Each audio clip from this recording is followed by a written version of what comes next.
जो भी मेरा क्रेडिट है मैं एनएनएल को ही देना चाहूँगी। हमारा जो एनएनएल है मैं यही कहूँगी कि एक स्टेप वो हमेशा आगे रहता है। जो पेपर बाकी बच्चों को टफ लगता है वो एनएनएल वाले बच्चों को सेम लेवल का लगता है। Good afternoon sir. Sir my name is Anamika. Sir मैं जम्मू से हूँ और मैंने एनएनएल का जो अर्थ बैच है वर्चुअल वो जॉइन करा था और सर मेरी नॉरसेट 8 में एआईआर 35 है और मेरी एम्स सीआरई में एआईआर 47 थी। फर्स्ट अटेम्प्ट में sir first of all thank you to all the NNL team जिन्होंने मेरी हेल्प करी हर स्टेप पे ये अब मेरा ड्रीम अचीव करने में। और बहुत बहुत थैंक्स सबको। टेक्निकल टीम जो हमारे रिलेशनशिप मैनेजर थे उन्होंने हमारी बहुत हेल्प करी जब भी हमें डीमोटिवेट फील होता था उन्होंने हमारी बहुत हेल्प करी हर चीज में। Thank you so much to all the NNL team. Okay, Ram Ram to everybody and Anamika ji, मेरी तरफ से बहुत बहुत हार्टिएस्ट कंग्रेचुलेशंस, बहुत बहुत मुबारक हो। और जम्मू वाले तो वैसे भी आजकल जो हैं वो बहुत सुपर स्ट्रांग है हमारे देश के। उन्होंने तो बहुत ज्यादा जज्बा दिखाया है, बहुत ज्यादा मतलब एक पॉजिटिव वाइब्स के साथ में सारी प्रॉब्लम्स को हैंडल किया है। एंड मतलब heartiest congratulations for getting this awesome result. And मतलब एनएनएल फैमिली की तरफ से मैं आपको कंग्रेचुलेट करना चाहूंगा। एंड दो चार सवाल हैं जो मतलब मेरे को बच्चों ने भी भेजे कि जो टॉपर्स हैं आप उनसे पूछिए। तो पहला सवाल तो यही है कि जैसे आपने अर्थ पैथ ज्वाइन किया था तो मेडिसिन जैसा सब्जेक्ट करने में, क्योंकि बड़ा है सब्जेक्ट तो उसको करने में तकरीबन कितना टाइम लगाना चाहिए फर्स्ट टाइम अगर कोई पढ़ रहा है तो? सर देखो ये मेरा फर्स्ट अटेम्प्ट ही था नॉरसेट 8 का। तो सर मैंने एनएनएल से ही शुरू करा और इसी पे सर मैंने खत्म करा जिससे मैंने बहुत अच्छी रैंक ली। सबसे पहले तो thank you to all the NNL team to all the teachers जिन्होंने हमें इतना मोटिवेट रखा। और सर काफी सारे बच्चे ये कहते हैं कि क्या हमें कोचिंग लेनी चाहिए या नहीं लेनी चाहिए। सर मेरा पर्सनल यही ओपिनियन है सब बच्चों को कि उनको कोचिंग लेनी चाहिए क्योंकि कोचिंग हमें एक डायरेक्शन देती है। क्योंकि नर्सिंग का सिलेबस बहुत वास्ट है जिससे कोचिंग वालों को सर हमें एग्जैक्ट पता है कि उनको क्या टॉपिक करवाना है। और जैसे भी एनएनएल ने हमें करवाया मैंने एग्जैक्ट सेम वैसे ही करा। सर मैंने अपने टीचर की हर एक बात मानी जिसकी वजह से मेरा एक इतना अच्छा रैंक आया। तो सारा क्रेडिट मैं खुद नहीं अपने टीचर्स को देना चाहूंगी और एनएनएल टीम को देना चाहूंगी जिन्होंने जिनकी जो बुक्स थी जो प्रैक्टिस पर्ल्स मास्टर माइंड या मास्टर स्ट्रोक्स जो बुक है सर उनसे भी बहुत हेल्प हुई।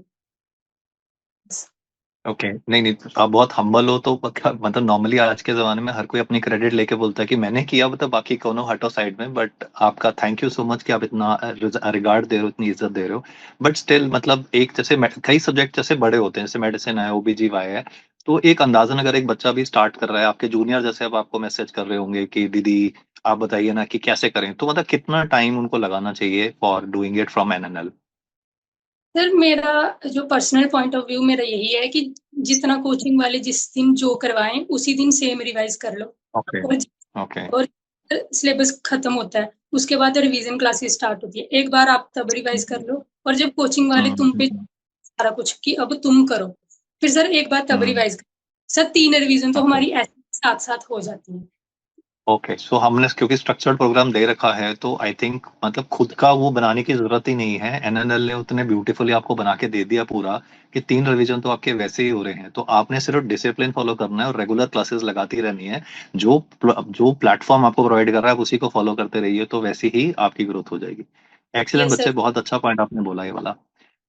मेरा दूसरा सवाल आपसे जो मतलब एक कॉमन सी क्वेरी थी, मतलब होता क्या है कि जैसे हम सीबीटी कंडक्ट करते हैं तो वो सीबीटी के जो क्वेश्चंस होते हैं मतलब वर्ड टू वर्ड तो रिपीट नहीं होते बच्चे, बट कहीं ना कहीं पे मतलब वो कंसेप्ट तो वही होते हैं। तो जो एक्चुअल सीबीटी होता था हमारा और जब एक्चुअल आप पेपर में बैठे उसमें कितना डिफरेंस, ऑनेस्ट ओपिनियन का, कि वो कितना सेम लेवल का था या ज्यादा डिफिकल्ट था, मतलब आपका क्या ओपिनियन रहा होगा?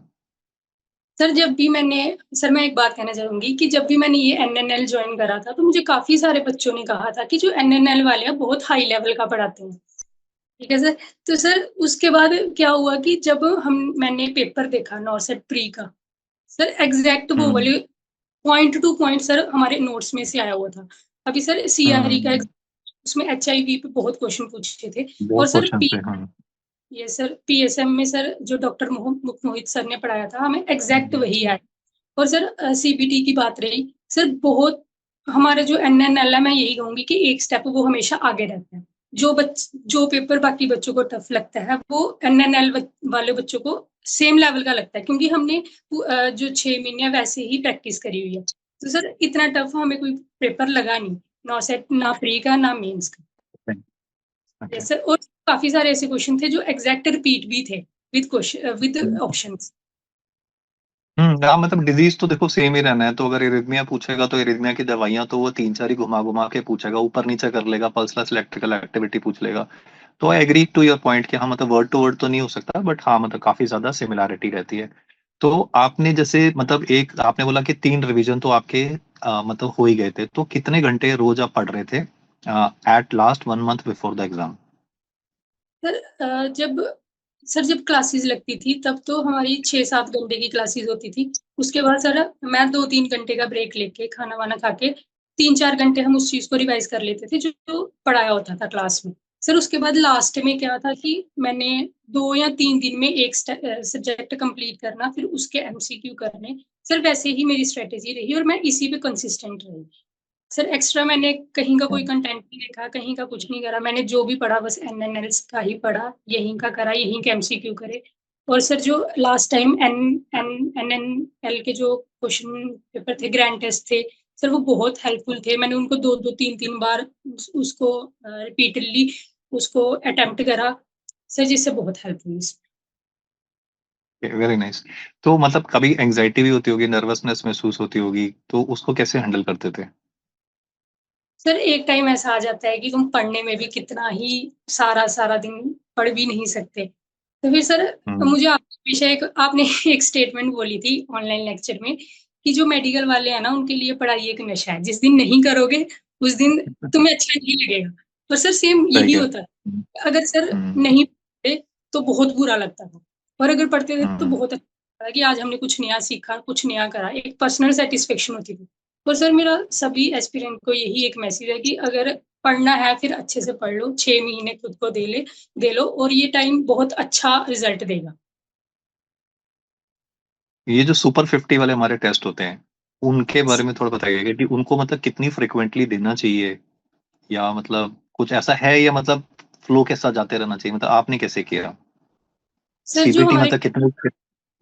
जी जी। ये सर जो हमारे सुपर 50 टेस्ट थे, उसमें सबसे पहले एनएनएल ने हमारे मंथली रिवीजन टेस्ट अपलोड करे। उस मंथली रिवीजन टेस्ट में ऐसे था कि जो उस मंथ में बुक्स जो हमारी सब्जेक्ट कंप्लीट हुए हैं वो उसी पे बेस्ड था। ठीक है सर, पूरा 6 महीने ऐसे ही हमारा चला। पहले मंथली रिवीजन टेस्ट थे, जब हमारा सारा सिलेबस हो गया, रिवीजन क्लासेस होगी, फिर उसके बाद सर सुपर 50 में हमारे ग्रैंड टेस्ट आने लग गए जिसमें सारे सब्जेक्ट थे। और जैसे ओबी ओप्स गाइनी जहाँ हमारे एमएसएन, उसके थोड़े ज्यादा क्वेश्चन होते थे। और सर माइनर सब्जेक्ट थे उसको भी बहुत अच्छे से कवर करा था एनएनएल ने।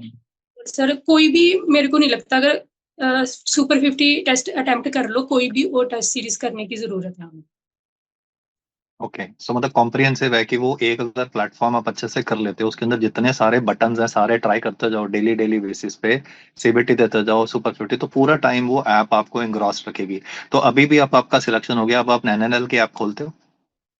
ये सर बिल्कुल खोलते हैं, क्योंकि काफी अभी एग्जाम जब देते थे तो सर जो सब्जेक्ट थे फार्मा जैसे सब्जेक्ट, उस पर हम इतना टाइम नहीं दे हम्म। पाते। पर सर इन प्रैक्टिकल हम्म। हमें भी स्ट्रॉन्ग करना पड़ेगा, तो मैं रेगुलरली जो लेक्चर है वो देखती रहती हूँ सर के, जो हमारे डॉक्टर रंजन पटेल सर हैं। ऑसम, मतलब आपका जज्बा जो है वो दैट इज ऑसम। मतलब सिलेक्शन के बाद में तो लोग कहते हैं चलो थोड़ा रिलैक्स करते हैं, but hats off to your dedication कि अपनी स्किल को हम एनहांस करने की कोशिश करें। और वही है हमारी मेडिकल फील्ड में, वही है कि हम ऑनगोइंग लर्निंग प्रोसेस है ये वाला ना। तो we have to stay humble, we have to remain grounded, क्योंकि कई विक्ट्रीज होंगी जो मतलब हम किसी की लाइफ को सेव कर पाएंगे, किसी की लाइफ में चेंजेस ला पाएंगे, और कई बार हम उसमें मतलब नहीं कर पाएंगे। खैर एनीवे हम इसको स्पिरिचुअल साइड पे नहीं लेके जाते हैं। तो any like special advice that I mean, आपके पास बहुत सारे मैसेजेस आए होंगे, बट कोई मतलब स्पेशल आप 2 या 3 पॉइंट ऐसा बोलना चाहें टू द फ्यूचर एस्पिरेंट्स की भाई एनएनएल लैब से ये चीजें जो हैं, ये 3 चीजें जो अगर आपने नहीं करी तो मतलब ऐप को ठीक से यूज नहीं किया, तो वो 3 पॉइंट्स आप हाईलाइट अगर कर सकें तो? सर सबसे पहले तो मेरा यही है कि जिसने भी स्टार्ट करनी है कोचिंग, वो एक अच्छा प्लेटफॉर्म जैसे एनएनएल उस लिस्ट में आता है अच्छे प्लेटफॉर्म में, उससे स्टार्ट करे, ताकि आपकी जो ठीक भी है। जो भी आपकी प्रेपरेशन है उसको एक अच्छी डायरेक्शन मिल सके। जैसे हमारे सारे टीचर्स हैं, सवीना मैम है, साक्षी मैम है, ये बहुत फोकस्ड पढ़ाते हैं हमें, जिससे क्या होता है कि हमारे फालतू टाइम वेस्ट नहीं होता। जैसे हमारे टीचर्स बहुत एक्सपीरियंस्ड है, उनको पता है कि कौन सा पॉइंट आना है, कहाँ से क्वेश्चन बनेगा, वही चीजें करवाते हैं। तो मेरी सबसे पहले यही एडवाइस रहेगी, अगर आपने स्टार्ट करना है, सबसे पहले जिसको भी आपने गुरु मानना है उस पर विश्वास रखो। सर इधर उधर मत जाओ, क्योंकि बहुत सारा आजकल फ्री कंटेंट पड़ा हुआ है। बच्चे क्या करते हैं कि कंफ्यूज हो जाते हैं। बहुत सारे मैंने ऐसे बच्चे देखे हैं कि कहते हैं कि हमारी कोचिंग में ये नहीं पढ़ा रही, ये नहीं पढ़ा रहे। सर सबसे पहला मेरा यही है कि जहां से भी लेनी है कोचिंग, अपने गुरु पे विश्वास रखो, तभी आप सक्सेसफुल हो पाओगे। ठीक है सर। सेकंड एडवाइस सर मेरी यही है कि रेगुलरली जो है अपने जो टेस्ट ऐप पे अपलोड हो रहे हैं, जो भी उनका शेड्यूल है उसके अकॉर्डिंग सर उनको अटेम्प्ट करो। ठीक है सर। सर तीसरी एडवाइस मेरी यही रहेगी कि जब मैंने स्टार्ट करा था तो बहुत सारे मुझे कहते थे कि एमसीक्यू जितने हो सके एमसीक्यू रिवाइज करो, एमसीक्यू रिवाइज करो। जो मेरा पर्सनल एक्सपीरियंस यही रहा कि एमसीक्यू से हमारी जो नॉलेज है बहुत सुपरफिशियल हो जाती है, जिससे जो हमारे नोट्स के मेन पॉइंट है वो हमारे स्किप हो जाते हैं। तो सर क्या होता है में हम 15-20 दिन क्या करते हैं कि सिर्फ एमसीक्यू पे देते हैं। सर मेरी एडवाइस तीसरी यही रहेगी कि जब भी करना, जो भी अपने नोट्स बनवा रखे हैं, जो मेरे एनएनएल वाले टीचर्स ने बनवाए थे सर, मैंने उनको रेगुलरली विजिट करा, उनकी जो भी एक माइन्यूट चीजें थी उसको देखा, उसको रिवाइज करा। हालांकि जो एमसीक्यू थे ऐप में उसको भी कंटिन्यूसली उसको अटेम्प्ट करा। बस यार यही है कि नोट्स जरूर रिवाइज करो कंटिन्यूसली और उस पर कंसिस्टेंट रहो। एनएनएल के नोट्स आपके आसपास पड़े होंगे तो दिखाएंगे, अगर पड़े हुए हैं तो कितने मोटे हो गया? चलो ऐसे ही, मतलब हाउ कितने पन्ने, इतना बंडल बन गया, इतना बड़ा बंडल बन गया था नोट्स तो का? सर अगर मैं कहूँ कि बहुत सारे नोट्स ऐसा नहीं था। जैसे आपने भी हाँ, करवाई सर, उसमें इतनी सी नोटबुक होगी, पर उसकी हर हाँ, एक इम्पोर्टेंट थी, राइट। उसी में पर आया, उसके बाहर कुछ नहीं आया। सर आपने जो लास्ट लेक्चर हमारा रिवीजन लेक्चर लिया था उससे डायरेक्ट हमारे 2 या 3 क्वेश्चन बने, जिसमें एक जेबीपी कर्व थी, एक पोटेशियम वाला। और सर उसमें डॉक्टर आनंद सर ने हमारा एक लेक्चर लिया जिसमें पिजन पंप का डायरेक्ट क्वेश्चन आया। तो सर मैं तो मतलब ये अपना जो भी मेरा क्रेडिट है मैं एनएनएल को भी देना चाहूंगी, क्योंकि यहाँ से मुझे हुई है, मतलब जो भी मैंने सीखा है यहीं से सीखा है। Very nice, very nice. We are really really thankful for the wonderful feedback जो आपने दिया। एंड एनएनएल फैमिली के बिहाफ पे फिर से मैं आपको कंग्रेचुलेट करना चाहूंगा। और आप अगर कोई डेडिकेशंस करना चाहते हैं अपने फैमिली के लिए, फ्रेंड्स के लिए, किसी के लिए जिन्होंने स्पेशली आपकी मदद करी, इंस्पायर किया, तो stage is all yours. Sir देखो, जो मिडिल क्लास फैमिली होती है उसमें फैमिलीज को नहीं पता होता कि बच्चे किस दौर से गुजर रहे हैं। उनके लिए क्या है कि बच्चे पढ़ रहे हैं बस, ठीक है। पर sir as a competitive aspirant हमें बहुत कुछ फेस करना पड़ता है, क्योंकि सर इस टाइम पे हमारे सारे दोस्त क्या होते हैं कि कहीं ना कहीं ज्वाइनिंग ली होती है और हमने बहुत बड़ा डिसीजन लेके हम घर बैठे होते हैं।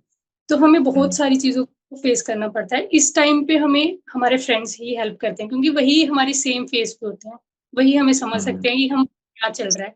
और सर मैं अपना सारा क्रेडिट फैमिलीज को, तो चलो सर वो प्राइमरी चीज है, उसको हम देते ही हैं। सर सेकंड मैं देना चाहूंगी, क्योंकि उन्होंने मेरी बहुत हेल्प करी। क्योंकि सर मैंने अपने इंस्टाग्राम स्नैपचैट ये सब जो फालतू की डिस्ट्रैक्शंस थी सर, उनको मैंने निकाल दिया था, सारी नेगेटिविटी को दूर कर दिया था। सर 2 या 3 मेरे ऐसे फ्रेंड्स थे जिससे मैं रेगुलरली बात करती थी, उनको मैं सर अपना फीडबैक देती थी कि देखो कि मेरे में क्या इंप्रूवमेंट है, जहाँ मैं कहाँ लैग कर रही हूँ।